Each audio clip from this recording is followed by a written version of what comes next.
તો કેન્દ્રીય બજેટને જામનગરના ઉદ્યોગકારોએ પણ આવકાર્યું છે। જો કે એમએસએમઈ એકમોને લઈને કોઈ ખાસ જાહેરાત ન થતા થોડી નારાજગી પણ વ્યક્ત કરી છે।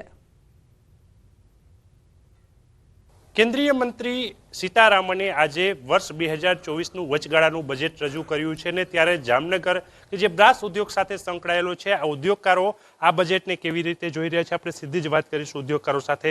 શું કહેશો, આ ચૂંટણીલક્ષી બજેટ રજૂ કરવામાં આવ્યું છે, કેવી રીતના બજેટને આપ જોવો છો?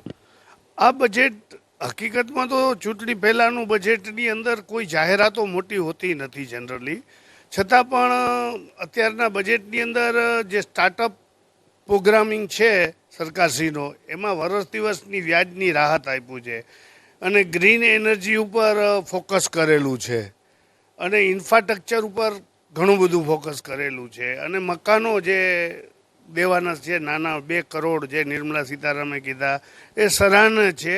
એમએસએમઈ માટે મને એવું લાગે છે કે જુલાઈની અંદર જે બજેટ આવશે એ બજેટની અંદર કંઈક એમએસએમઈને આપશે અને સ્લેબ જે ઇન્કમટેક્સનો સ્લેબ છે એ થોડું અમને આશા હતી પણ સરકારશ્રી જરૂર આમાં પોઝિટિવ વિચારશે અને બજેટ ઓલ ઓવર જોઈએ તો સરકારશ્રીએ બેલેન્સ કરવાની પૂરી કોશિશ કરેલી છે।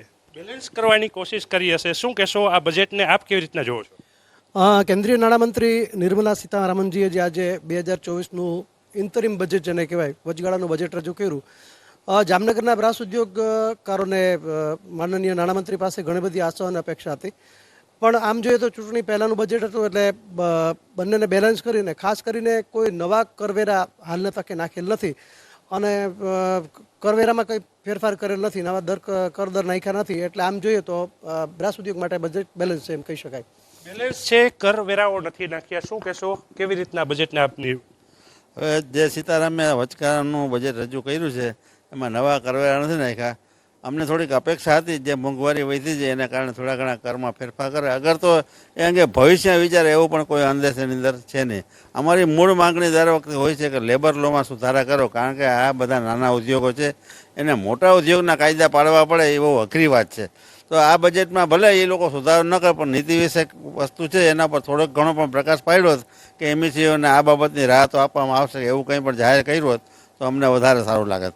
બાકી તો બજેટ છે એ બેલેન્સ કરવાની વાત છે, એની અત્યારે કાંઈ નવું આવે ને અમે સમજીએ છીએ, ચૂંટણી પછીનું જે બજેટ આવશે એમાં જે કંઈ રાહતો મળશે એ અમે જોઈશું।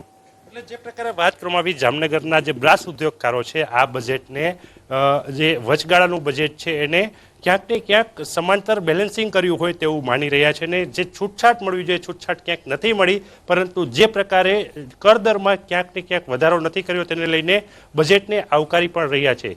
કિંજલ કારસરિયા, ન્યૂઝ 18 ગુજરાતી, જામનગર।